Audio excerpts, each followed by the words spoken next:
Salut tout le monde.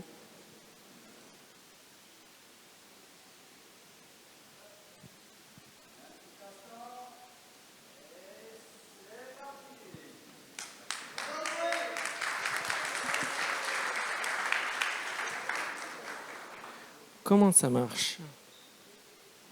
Pas mal. Je suis super content d'être là. Bon, déjà, je suis en France, à Paris, et c'est vraiment important pour nous, pour tous ceux qui ne nous connaissent pas. Je vais essayer d'être bref. Pour ceux qui nous connaissent, merci beaucoup d'être là.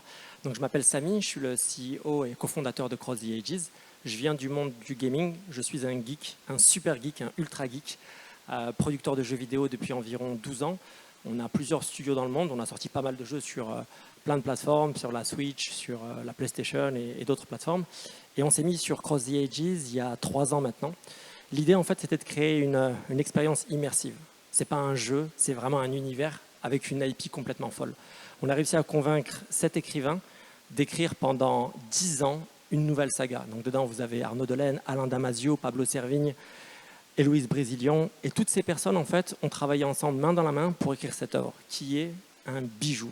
Pourquoi je vous dis ça? Parce que 8 ans avant, j'étais dans l'industrie audiovisuelle et j'ai rarement vu un script de cette qualité-là.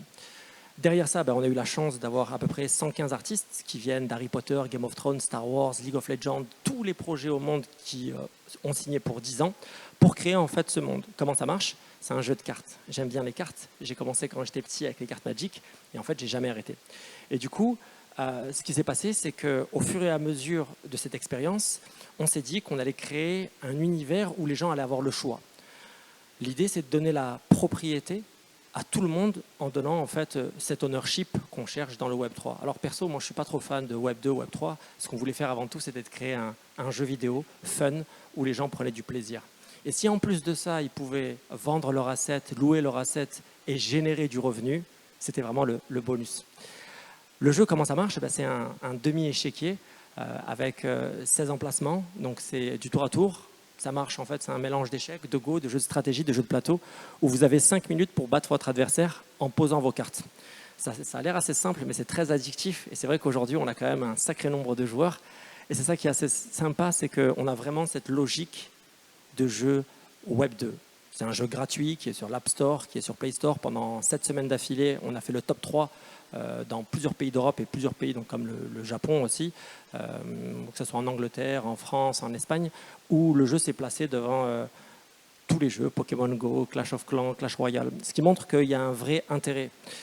Derrière, en fait, ce qui est bien, c'est qu'on a eu la chance d'avoir été...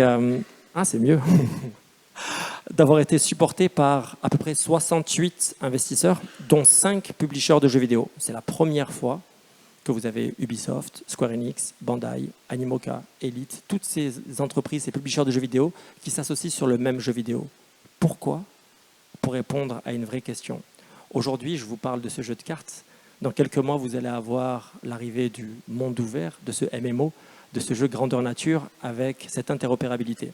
Toute l'idée de Cross the Ages, qui paraissait complètement folle au début, c'est de créer un monde où il y en aura pour tout le monde. Bien sûr, un jeu de cartes, c'est un jeu de niche, c'est pas fait pour tout le monde et c'est pas forcément fait pour toucher la masse, mais la fidélité que les gens vont avoir dans ce jeu de cartes va être très élevée pour bien sûr derrière avoir l'ouverture à ce monde ouvert qu'on va avoir dans quelques mois. Et là où c'est fort, c'est que toute la token économie, tout a été fait donc pendant quasiment 1 an avec Animoca, de créer en fait un modèle économique qui soit viable. Aujourd'hui, en fait, pendant 2 ans, 3 ans, où il y a eu cette euphorie, où il y a eu tout le monde qui parlait donc des NFT, de tout ce qui s'est passé, on a vu en fait tous les projets monter et descendre. Je suis un très très gros holder de NFT. J'ai jamais perdu autant d'argent de ma vie. J'ai acheté des Bored Ape, des Clonix, des Azuki, sans les citer, où toutes les collections ont perdu entre 70 et 99%. C'est pas pour faire de la pub, mais les paquets de Cross the Ages depuis juin de l'année dernière ont fait entre x3 et x350. Absolument tous les paquets. Pourquoi? L'utilité. C'est ça en fait la clé. L'utilité. Si vous n'avez pas d'utilité derrière un NFT, ça sera juste une tendance. Et nous, ce qu'on veut, c'est pas créer une tendance, c'est de créer une vraie utilité sur du long terme, avec une interopérabilité. Tous ces NFT marcheront dans tous les jeux. Et c'est vrai que ça paraissait complètement fou au début, mais maintenant, en fait, on y est. Donc on a de plus en plus de joueurs, on a plusieurs dizaines de milliers de joueurs, plus de 10 000 joueurs par jour, on a près de 90 000 personnes qui ont créé leur compte, 220 000 téléchargements. Le jeu a été lancé donc le 29 mars. Et ça fait que grandir avec une très grosse communauté en France. La deuxième plus grosse communauté est au Japon. Et donc voilà où on en est aujourd'hui. Très content d'avoir pu vous parler de Cross the Ages. Tout est sur Internet, si ça vous intéresse, sur le site Internet. Et merci beaucoup de votre écoute.